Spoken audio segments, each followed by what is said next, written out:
يا من له صبري وكل شكايتي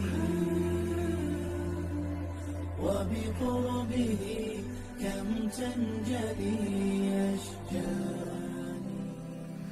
الحمد لله كما أمر، والصلاة والسلام على سيدنا محمد خير البشر وعلى من اهتدى بهديه وسار في طريقه وأتمر. Chers frères, chères sœurs, salam alaikum wa rahmatullah.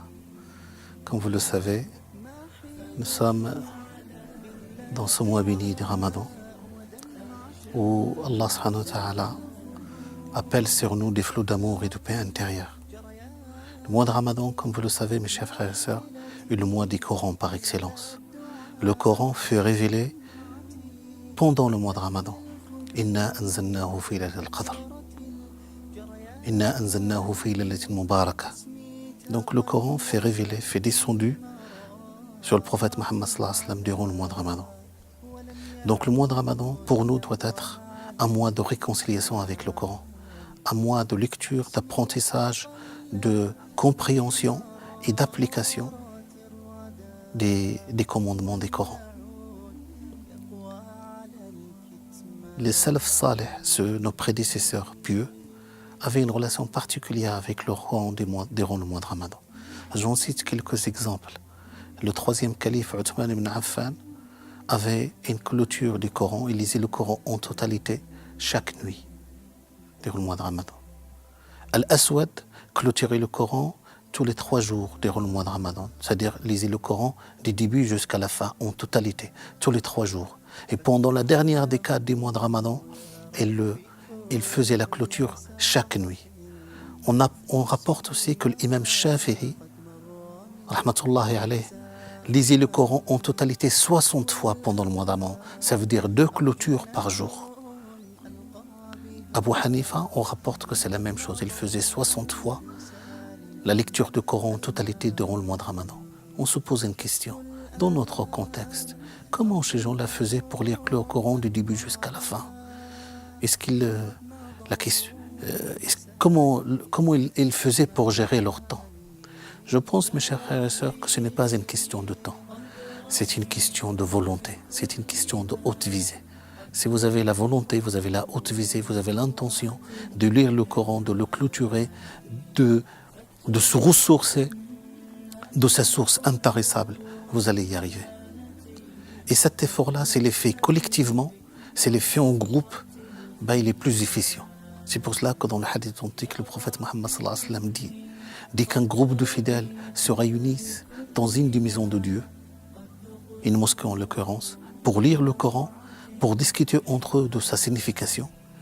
Les anges les entourent, la miséricorde les recouvre, la paix du cœur descend sur eux et Dieu les mentionne à ceux qui se trouvent en sa présence. La simple lecture du Coran, la simple discussion de sa signification entre nous appelle sur nous un flot d'amour et de paix intérieure. Dans un hadith mawqouf rapporté par Abdullah ibn Mas'ud, hadith mawqouf, c'est un hadith qui remonte jusqu'aux compagnons et pas jusqu'au prophète Mohammed sallallahu alayhi wa sallam. Mais c'est un hadith qui a été authentifié, qui est authentique, rapporté par l'imam Ahmad, par l'Hakam dans le Mustadrak. Le prophète sallam dit: ce Coran est le festin de Dieu. Acceptez l'invitation qui vous est faite de toutes vos forces. Il est le moyen le plus efficace de vous lier à Dieu. Il est la médecine bénéfique. Il est sa lumière éclairante. Il est le sauve-conduit pour qui s'y tient. Il est sauvegarde pour qui s'y conforme. Il ne dévie pas. Il n'a donc besoin d'être redressé. Il ne gauchit pas. Il est donc irréprochable. Ses secrets sont inépuisables. Il ne perd pas de sa nouveauté à force d'être lu et relu.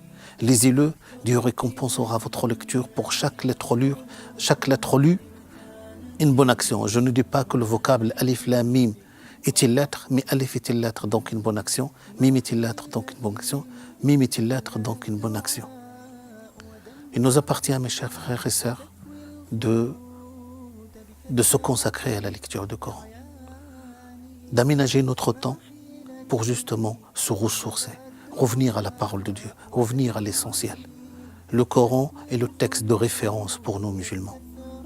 C'est notre référentiel spirituel. Nous devons puiser pour justement façonner notre personnalité, reconstruire notre identité à l'image du Coran et à l'image de la sunna du prophète Mohammed sallallahu alayhi wa sallam, que le prophète sallallahu alayhi wa sallam était à la fois, comme vous le savez, le messager et le message. Il était l'illustration parfaite des messages. Et à l'image des comportements du prophète sallallahu alayhi wa sallam et à l'image de sa sunna, nous devons nous réformer et réformer la communauté musulmane en perte de repères. Wassalamu alaikum wa rahmatullahi wa barakatuh.